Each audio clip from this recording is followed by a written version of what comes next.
অসমৰ ভূমিপুত্ৰ মৰাণসকলৰ পিতৃস্বৰূপ বীৰ ৰাঘৱ মৰাণ ভাইটি মাধুৰ্যৰ কথাৰে তেখেতৰ কথাকে শুনিব খুজিছোঁ।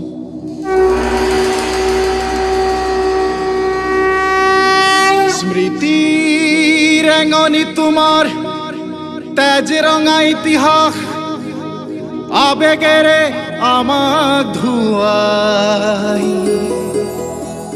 বিজয়ী সাক্ষী ৰূপে তোমাকেই সুঁৱৰিছোঁ হে বীৰ ৰাঘৱ ককাই।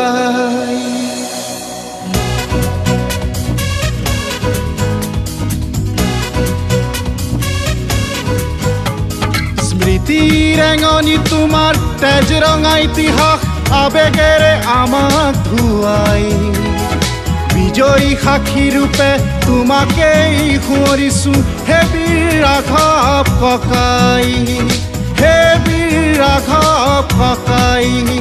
সৌমালৌ পথাৰতে আজিও মেল পাতে হাজাৰ অঘৰী অহৰীৰে অত্যাচাৰী শাসনৰ সীমা চেৰাই যোৱা অতীতৰ দিনবোৰ সোঁৱৰে, অতীতৰ দিনবোৰ সোঁৱৰে।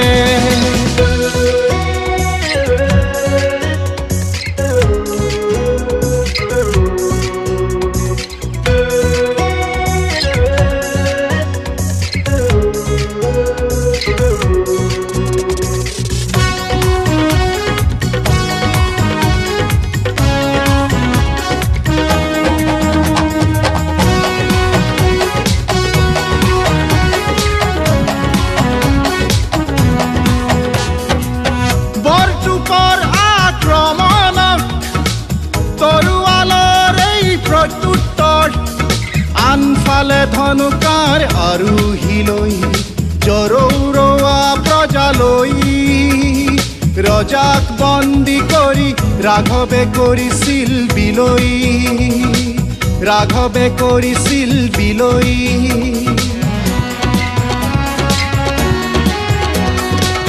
বৰটোপৰ আক্ৰমণক তৰোৱালৰ এই প্ৰত্যুত্তৰ আনফালে ধনুকাৰ আৰোহী লৈ জৰৌৰোৱা প্ৰজালৈ ৰজাক বন্দী কৰি ৰাঘৱে কৰিছিল বিলৈ, ৰাঘৱে কৰিছিল বিলৈ।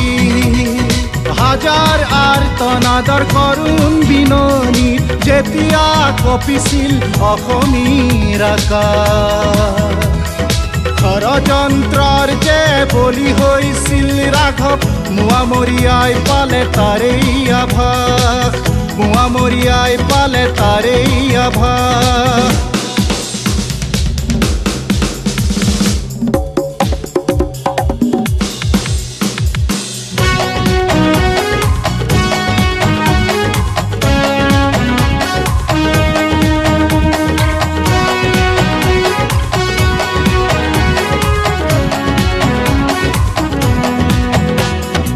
অসম বুৰঞ্জীত যদিও নিদিয়ে তোমাক বীৰৰ শাৰীত ঠাই মৰাণ প্ৰজাৰ হৃদয়ত থাকিবা চিৰদিন চিৰকাল আশীষ বিলাই। অসম বুৰঞ্জীত যদিও নিদিয়ে তোমাক বীৰৰ শাৰীত ঠাই মৰাণ প্ৰজাৰ হৃদয়ত থাকিবা চিৰদিন চিৰকাল আশীষ বিলাই। তোমাৰ আদৰ্শক প্ৰণিপাত কৰিছোঁ হে অপ্ৰতিদ্বন্দ্বী বীৰ। তোমাৰ বাবে একো কৰিবই পৰা নাই তাৰ বাবেহে আজি নতশিৰ, তাৰ বাবে কৰোঁ আজি নতশিৰ। স্মৃতি ৰেঙনি তোমাৰ তেজ ৰঙা ইতিহাস আবেগেৰে আমাক ধুৱাই বিজয়ী সাক্ষী ৰূপে তোমাকেই সুঁৱৰিছোঁ হে বীৰ ৰাঘৱ ককাই, হে বীৰ ৰাঘৱ ককাই, হে বীৰ ৰাঘৱ ককাই।